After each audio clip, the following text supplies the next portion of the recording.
Now, next month, Labor and supporters of The Voice are going to launch the Yes campaign with what they're calling a week of action. There'll be door knocking and community barbecues, apparently, but it seems none of the action will actually be telling people what The Voice is and what its effects will be. I mean, we're being asked, as I've said many times, to change our constitution on nothing more than the vibe of an idea. It is nothing more than an idea. We'll speak now to the Leader of the Nationals, David Littleproud. David, welcome to the show. The government seems to be speaking about this as though The Voice is just a foregone conclusion, that it's going to pass. I don't think it is it? Well, look, that's in the hands of the Australian people. It'll be a decision deeply personal to each one of those. But what the National Party has said is that there is no case for what the government is proposing.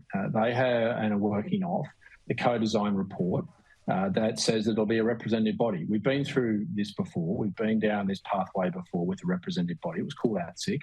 The Prime Minister reaffirmed that in Parliament straight after the Nationals made our decision that we couldn't support this. That was the model and the one in which we predicated our decision on, in that we couldn't go down this pathway before. We could, again, because the reality is for people in regional, rural and remote, Indigenous Australians in there, they won't have a voice. They'll have a representative that'll cover thousands, hundreds of thousands of square kilometres, where the diversity of communities in each of those areas is so different and the needs are different. This should be flipped on its head. This is simply about sending the bureaucrats from Canberra to these communities and tailoring solutions to these communities where normally the disadvantage is greater in these rural and remote areas. And so you're not going to come back to Canberra until you have these solutions fixed, because the solutions and opportunities in Wadair are different to that in Carnarvon in Western Australia. They're different to that again of Cunnamulla and are different again to Redfern. And just think that you're going to have 20 Indigenous representatives, 20 to 30 Indigenous representatives come to Canberra and be able to design and tailor design solutions for those remote communities. Didn't work before, and we don't believe it'll work again. But let me just say this also. There are 227 voices for Indigenous Australians in this country to the Australian Parliament and to every Australian. They're the members of the House of Representatives and the member of the Senate. And there's 11 Indigenous Australians that have been elected. Every Australian, whether they're Indigenous or whether they're of Asian descent, all have a voice to this Parliament through their parliamentarians, and they get to remove us or to put us in every 3 years. And I take my job very seriously in representing every Australian in the electorate of Maranoa, but to create another layer of bureaucracy will not help in closing the gap, and that's what this should be about. And we should have an ambitious goal. I haven't heard an ambitious goal from anyone saying, let's have the gap closed by 2030 or 2035.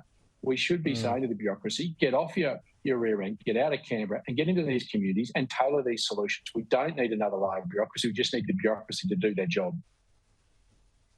Well, your party, the Nationals, has obviously come out with a principled no stance, as you mentioned before, but we haven't heard much out of your coalition party, the Liberals, yet. When should we expect something out of them?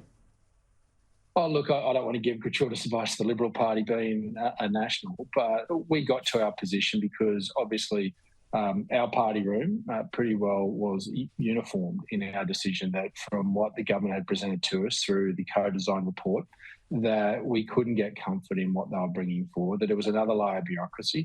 The Liberals will obviously work through their processes, and I've made it clear, and I've got to thank Peter Dutton for the respect that he's shown the National Party. We are two different parties, and that's important, and that's a good thing in our democracy, that we have diversity within a coalition, diversity of ideas. Now, if the Liberals get to the same juncture as us, well, we'll respect that. If they don't, we'll respect that also. But the principles of the National Party, quite clearly in our constitution, is that every Australian is equal and we should treat them equally, and that's what we'll do. But where there is disadvantage, that's where the power of the government should step in and tailor solutions to fix those communities and that disadvantage. And that's what we've said. That's the common sense solution that we're taking to Canberra. That's what the Nationals stand for. There is no malice in what we in us getting to this determination. We have no malice in any of this. This is simply about practical reality, about practical application of policy through the lens of regional, rural and remote Australians, which we uniquely see better than anyone else because that's who we represent.